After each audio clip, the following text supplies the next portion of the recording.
What's up, everybody? Welcome to another episode of The Throw Show. We're going to go over the Olympic trials recap. So, Trevor, I just got back from a 3-week stint at the trials at U.S. Nationals, where we had shot put national champ for the women's side. And a lot happened at the trials. For high school. Yeah, for high school. A lot happened at the trials, and we want to go over absolutely everything, including Ryan Krauser's world record throw in the shot, Deanna Price, Rudy Winkler, everybody, and huge week. Yeah. It's absurd. And at the end, a little nugget of what might be the furthest throw ever in the history of men's shot that some of you may not have seen. So let's go right into it. Men's hammer. This comp was absolutely insane. Actually, the qualifying was crazy because I think the qualifying was going on while the men's shot qualifying might have been going on as well, if I remember correctly. And I think, one thing I wanted to brag about here was Yes. talking to Rudy earlier this year about technique and just like going, talking with him and actually even mentioning like Danny Haw and Alex Young. And Alex Young, if you're watching, sorry for not doing a preview of the Olympic trials because Alex was a little upset that we did not preview and predict who was going to make that team afterwards. After he had made it, he came over and hung out at the house. But one of the coolest parts, I think, is like Rudy, I believe this might be the second furthest clean throw. That's going to be my statement after probably Koji. But from a technical perspective, I do believe now that I've seen him throw enough and I've after talking with him about his technique, I think it's important for a lot of guys coming up and in the collegiate ranks to use Rudy. Stop using, Litvinov and Sadiq, those guys are great, right? But use Rudy as your technical model because he's showing that you can do this and be clean. And I think that's really, really valid and important. And he's just such a competitor because of his technique and how consistent he is. He also has the best screams. Yeah. I mean, just the fact of, hitting the American record at the Olympic trials, Yeah. Anyone who does that, and there are multiple of them, we'll see, Yeah. is a gamer and an incredible competitor. That's insane. And And congrats to Danny Haw and Alex Young. All three of those throws were huge. Right. Danny went 79 mid, I think it was, and then Alex was like 78.50 or 78.36, something like that. But those are just huge throws. Yeah. Those would, if you look back to like 04, 08, I bet you those would have won by 4 meters possibly. Yeah. These guys are on a completely different level of previous Olympians, and that's where Rudy's going down as he's the greatest. I think Rudy, and I know we're getting ahead of ourselves because we will have a prediction episode on the Olympics, but I do believe Rudy's going to medal at the Olympics. He's going to go down as the greatest American hammer thrower, and he's still only 26, 27 years old. He's not old. Yeah. And this is another. Now, this competition was another crazy one. I don't know if you got to see this. I didn't. You did? I didn't see Okay. it, no. One, Deanna Price was throwing so deep that they could barely even see where it was landing based off of where the cameraman was at the corner. She's another total, absolute gamer. And she got that first. As soon as she hit her first throw, like just to get into the game, it was like boom, over. That's right. Everything is just going to go off even bigger. So, I think the only thing I wanted to see was maybe Cassana Void. She trains. I think she's training right now at LSU. I don't know if she's going to follow Watson to K-State, but I wanted to see her and Gwen Berry go back and forth a little more. But Gwen Berry's making her second Olympic appearance, which is phenomenal. Deanna Price, her second Olympic appearance, and Brooke Anderson went out and went 78, 79, I think it was, to make her first Olympic team. And I think now you're starting to see men's hammer, women's hammer Like there, you can barely even see that because of the yeah. bush. It's like these two with Rudy and with Deanna and Brooke, and then you're looking at it like, hey, what if Danny goes 80? What if Alex Young goes 80? These are guys that are capable that we might have medals in both the men's and the women's hammer. Yeah, I know. I think at the Olympics you're going to see a lot of, especially in the hammer, a lot of U.S. hammer throwers right up, in medal contention. I will say, it's cool too. Alyssa Wilson competed pretty well. She had a couple fouls. Her first 2 throws were fouls. I think she ended up making that next 3 throws, and she had a big qualifying round too. And Kasanovoid's another woman that I think in the next couple of years is just going to blow up and be up there with them. 77, 78 meters. Deanna's such a machine. I think that's the other thing. It's like being strong and just being extremely consistent with your movement, knowing what your movement needs to be. Talk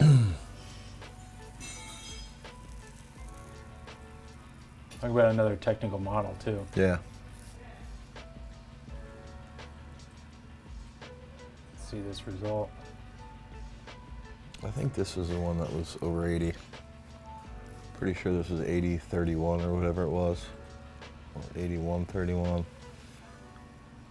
Yeah, 80-31. Yeah, that's massive.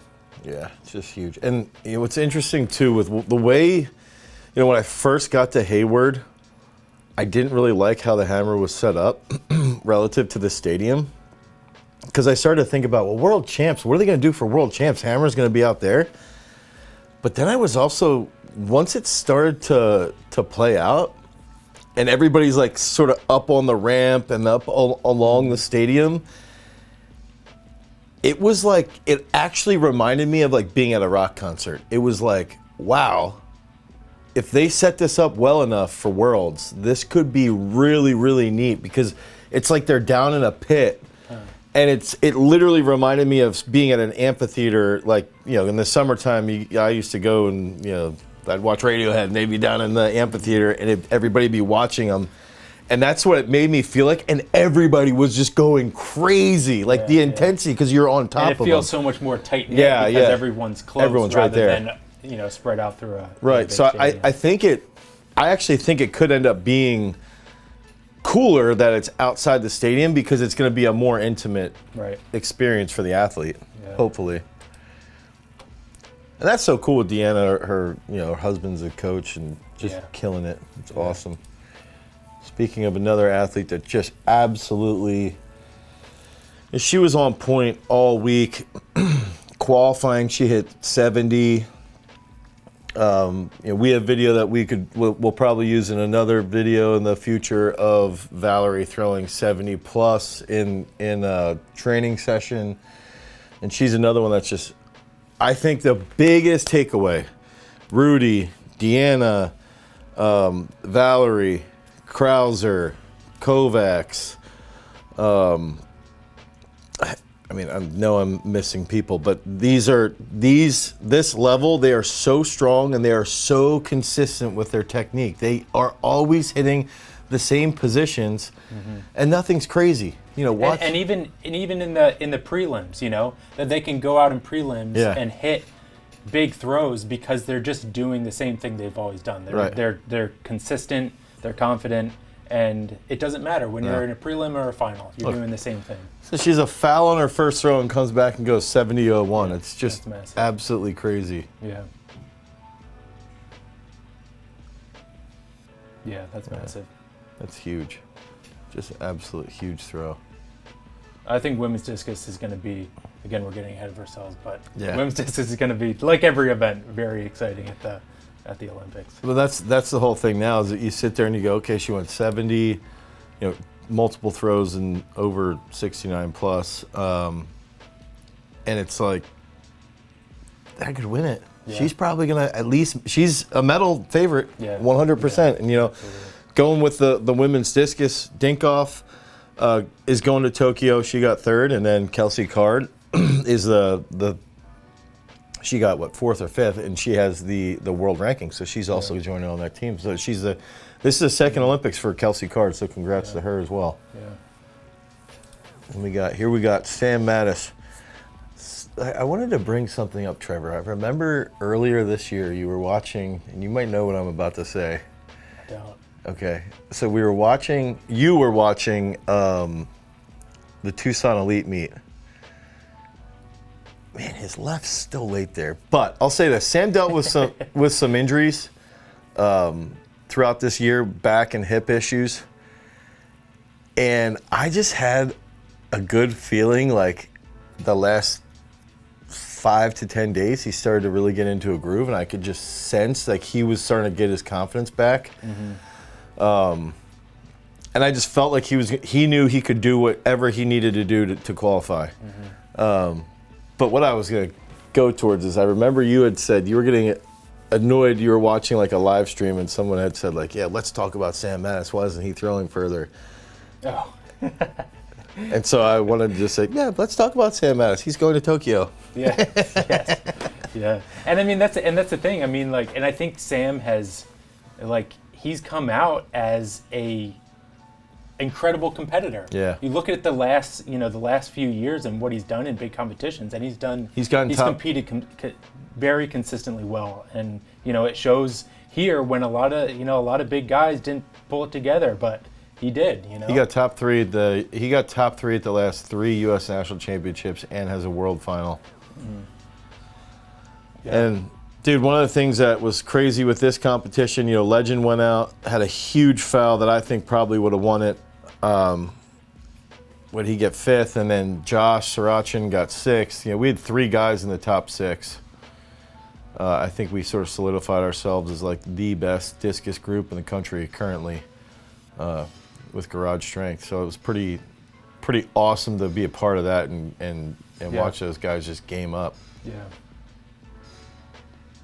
And here, I got to give it to Reggie. He came out on the last throw, and sniped Sam by 10 centimeters. So when we're going into Brian Williams' last throw, I felt like I was going to bomb it. Like, I was like, Reggie, really? You had to hit that? You had to hit that? Now I've got to wait like 3 more throws. Yeah. I was actually in bliss because I didn't know that Brian Williams had the ranking. Okay. And so when I was watching it, You're I like, was like, all right, sweet, Sam's. And, I would have had no clue that if, what, might have happened. But. And this is another one with Josh. Josh had gotten sniped on his last throw on his 5th round, came back on his 5th, and bumped up over 60 meters to pull out that 6th place finish. So that was big. That's big, yeah. That's what's cool is like, Josh and Legend competed. They both competed really, really well, along with Sam. That's just fantastic. And how cool is it seeing the 2 GS jerseys? Here's Legend. Is this his foul? This is his foul. Okay. I think you don't see it on the video. It was like half a foot out of the circle that he stepped, but yeah, it's definitely close. It was like from the mid part of his foot to his heel, I think, when he reversed. But I think, even like, you always want to say like, what could have been, but still, this isn't, he hit a big foul, but he still competed. He won the prelims. See, that's out at 64. I love Legend's face was like, are you kidding me? But still, he came out and won the prelims, and Eddie got 5th place. You know, like that's incredible. As a kid who 3 years ago his PR was 54 meters. Right. Let's talk about Legend Boyce and Hayes. The haters out there, let's talk about them. I think that's. I do like the commentator was saying, like, if you look at pictures of him back in when he was at CNU playing football, he must have put on like 30 pounds of muscle. I was like, well, that's probably accurate. I love there when Sam hugs Mason. Sam hugs Mason, and he looks like Mason's like half brother, like little tiny brother, like just like a little kid. Yeah. I think what was the big takeaway with Legend was I actually think now it would have been best case scenario he hits 66 and goes and wins, right? But for him, I actually think that might be the best case scenario because it ends up being like, all right, I won the prelims, I beat all the big dogs going into the final, right? And then I'm in the final, I still compete, I make it, he gets 5th place overall, beats a lot of big guys, a lot of big guns, competes really well, and then hits that huge foul, knows he's capable of saving that, but the reason why he missed that, why he fouled, was a technical reason out of the back, which he and I had a good discussion about, like him not getting around his left as well out of the back.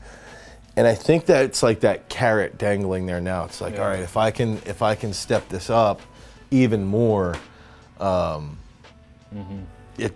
sky's the limit for him. It's like he had that fulfillment of what he had the success that he deserved, but then also looks forward and see like, wow, this is what I can really do now. And I think for me it's even like that. It's like as a coach, I want to see Sam, Legend, Josh, whoever else going on that team next year. Yeah, like I would. That's like a goal for me as a coach. Like what can we do better with the group to get 3 guys on that podium to go? Yeah.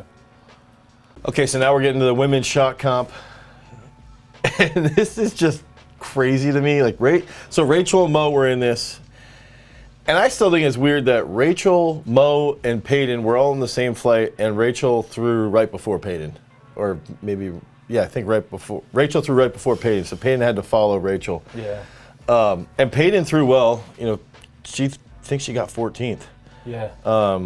Rachel didn't compete as well as she could have. She got 13th place. But here with Mo is this, dude, she's a gamer. She just takes every little bit that she has and competes and made it to the next day. Like made it to the final.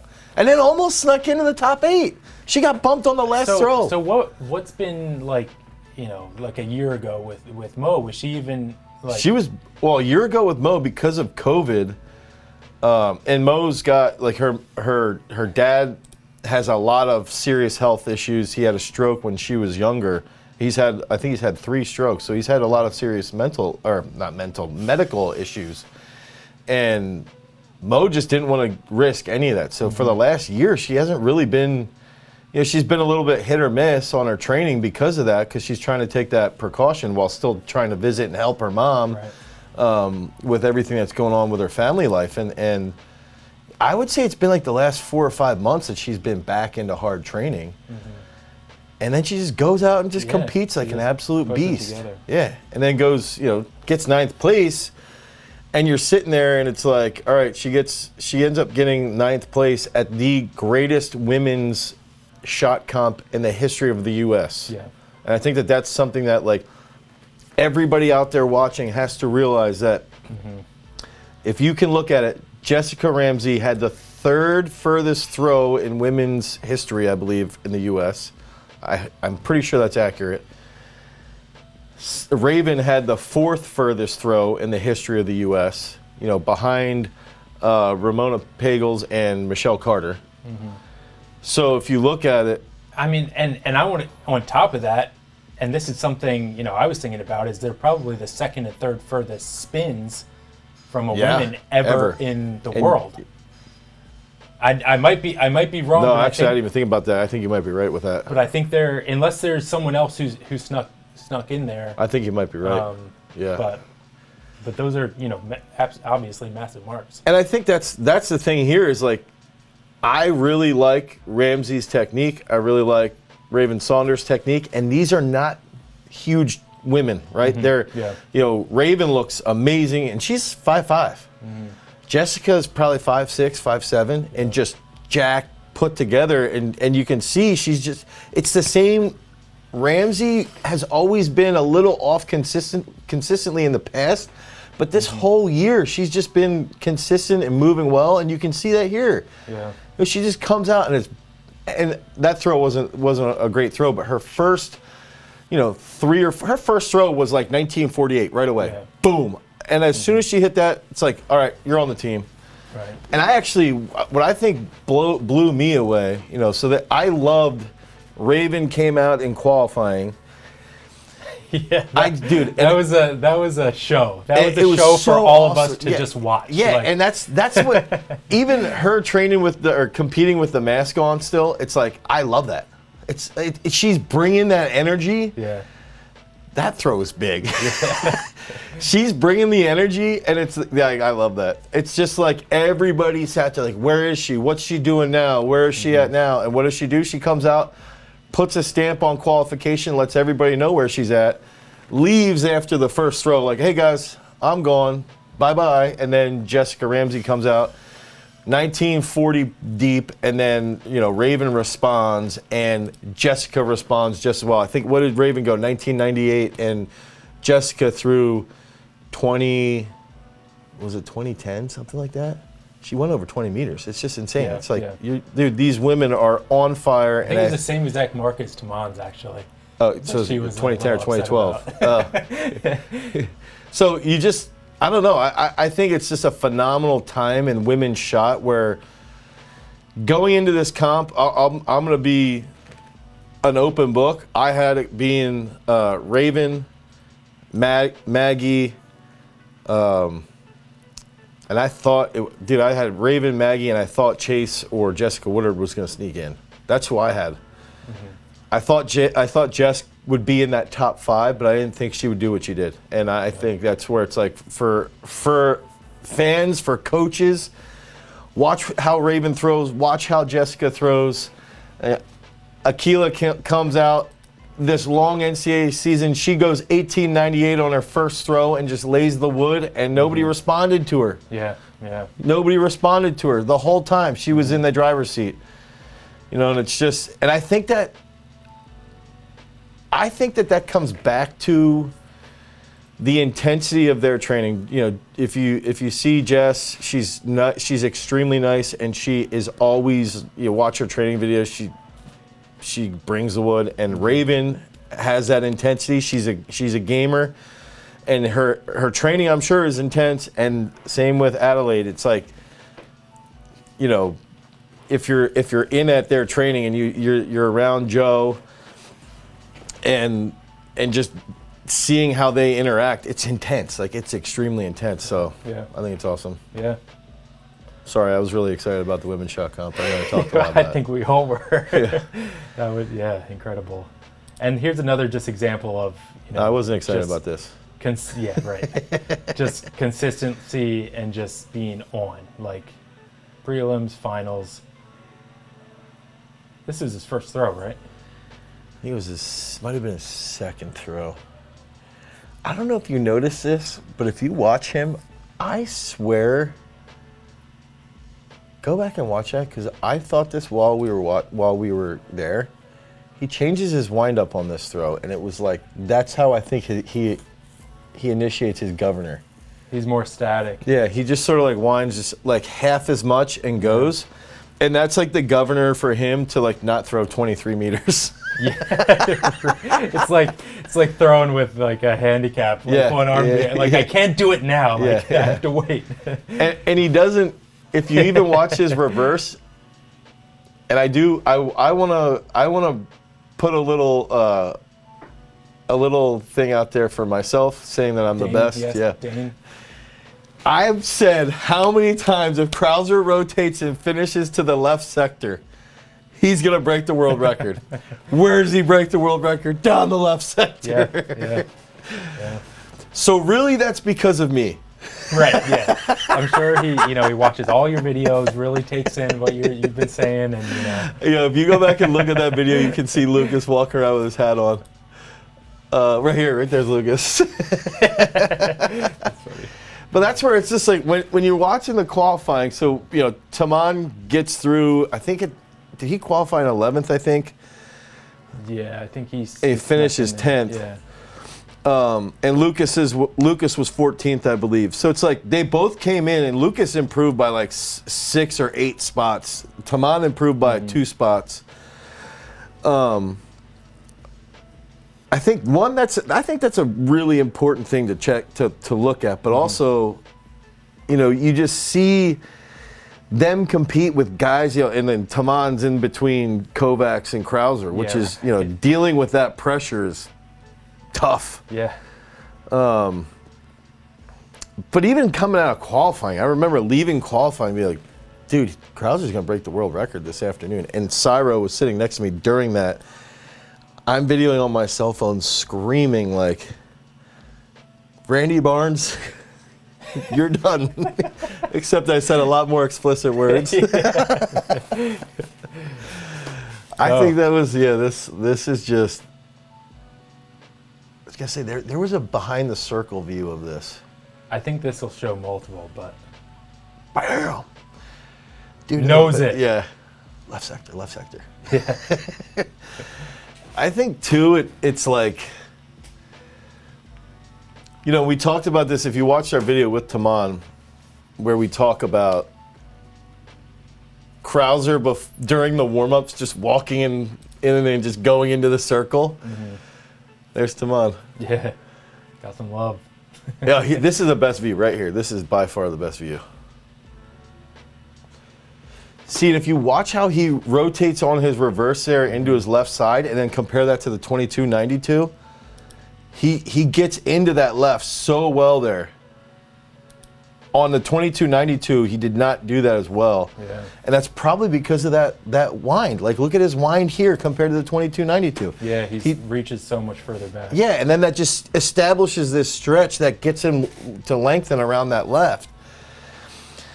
And even my buddy, Pix, was watching this, and you know, anybody who's a lay person, he said this, he goes, you know, he looked so slow, and then all of a sudden you didn't realize what happened. Yeah. And I think that's like the big lesson is it's like you just don't understand like how he uses energy. Like people from the outside don't. Yeah. It's like slow, and as soon as that right goes, his left's so fast and everything just follows through. Yeah. Look at that. Oh man, that's so awesome. I think that, you know, I said this, we did a video that we haven't released yet. By the way, Liskowitz is up on the board. He competed very well for a younger guy. But with Krauser, I've seen Lasha snatch a double at 210 kilos. I've seen Lasha clean and jerk 260 kilos.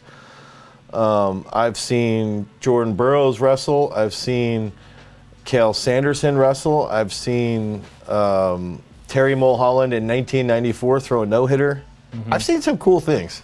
This is the coolest thing I've ever seen. It helps that you were there in all those situations. Yeah, I was in person. Yeah. Even just watching this right now, like I got chills just thinking, like, dude, this just happened. He obliterated this, and there might be more to come, and it might not just be from Krauser either. Yeah. But I do want to say one thing. I feel, how a lot of people talk about how Krauser finishes like a glider, and that's kind of what you're talking about. Like if he finishes, finishing around more on this throw. I mean, I don't know. I feel like it's on this finish. He rotates through like ridiculously far. Like look at where on this. Like if you look at when he's like his follow through here, like he's over the toe board, but like he's rotating his whole upper body through the finish. See, I don't think that's finishing like a glider. I think that's actually properly. I think it's just how a spinner should finish over the toe board. I think we've been so poorly educated on how to actually finish a spin that if you watch the best guys and you watch, even Joe to a point in 19, the way these guys rotate is it's down and it rotates around. So the left side sets here, the right comes around. Right. And when the right comes around, that right replaces that left, and it just, that's not finishing like a glider, that's finishing how spinners should be finishing. Yeah. And I think that, and one thing we didn't point out with Joe, what he did, and we'll go into more about Joe, but Peyton Otterdahl, and we've got to talk about, Peyton Otterdahl, we've got to talk about Awatunde, and we've got to talk about Darrell Hill. And if you look at it from the perspective of Awatunde in qualifying went 21 plus on his first throw and was done. He was in very good shape, and I think that for me, part of me wanted Awatunde to make the team because I just felt like it could be something huge for his career at that moment because he's sort of been the huge underdog. Yeah. But at the same time, I wanted the 3 guys that made it in 16 to make it again because I felt like with Darrell's experience, he could go back. He could go back to the Olympics and medal. Mm-hmm. So I was rooting. In all fairness, I was rooting for the big 3. But to give Peyton Otterdahl credit and Awatunde, Awatunde went out in 2184, I think it was. Darrell was at like 2187, and then Otterdahl was at 2190. And the thing that was crazy is that Darrell went right before Peyton, and Peyton had a 2181, I think, and then got sniped by Darrell. And Darrell was right before him, literally the throw directly before him, going around screaming because it was cool. And Otterdahl came in and responded and went 2190 or 2191, I think, whatever it was. And I think that just showed me, like, wow, Otterdahl was ready to compete. He was in very, very good form. And I think I was expecting a 22 from Darrell. It didn't happen, but Awatunde and Otterdahl were in good form. And Darrell was in good shape. 21, that's the other crazy thing. 2180 is a huge that would throw. win most Olympics. Yes. And you don't make the U.S. team? Yes, with that's that stupid. It's not fair. It's not fair. It's ridiculous. Yeah, and it's just, yeah. And that's the thing. So think about this, too, with Ashley. Is like Ashley, with this image right here of Ashley coaching Joe. Ashley, and that's where I wanted to say with Adelaide, is like she brings intensity before they even competed, before any of them competed. We got to throw with Adelaide and with Joe, and she just brings that intensity. Ashley does. And that's where it's like 2 days later, there's Joe benching 230 kilos for a set of 6. It's like, dude, they're ready. They're going to be ready in Tokyo. Yeah. They have a good plan. Yeah.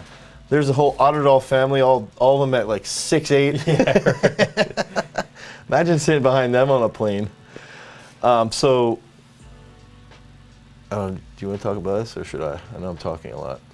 I mean, it's good. I think I didn't realize. Okay, so I've got to go. I didn't realize how much fun I had at the trials till we're doing this, because it was just a blur. It was like a 10-day blur of dealing with 25-year-old dudes in an Airbnb and wanting to kill all of them. And hearing Jason blow his nose at 6:30 in the morning. But love how Jason never gets to defend himself on these. And he's the key behind it all. Right, yeah. But so watching in warm-ups, sitting, I was trying to put all this stuff on my Instagram. Follow me at GhostfaceDMilla on the story. And I'm watching these throws, and all of a sudden, Joe has this warm-up where it's always, when he warms up, it's just boop, and everybody's like, all right, there's Joe, he's bringing it, he's going crazy. Meanwhile, Krauser's jipping in front of everybody every other throw. And all of a sudden with Joe, you could see he was throwing Krauser had like a half turn, I swear it was 21.50 to 22. Like, I'm not joking, it was huge. It was a huge half turn. Wow. Then Joe took an easy throw at like 22, and then all of a sudden, like 2 throws later, it looked like something jumps off his hand, and it was this throw, and it was close to the edge of the pit. And you're going to be able to see, not in this shot, this is the throw though, it's the same throw. So he comes through and just terrorizes this. And I think this angle you can see his left side just holds. And you can see from that back angle, if we could pause that. So you can hear everybody being like, what the heck? Watch his left side too in the middle. He just like patiently holds that. Just comes right through.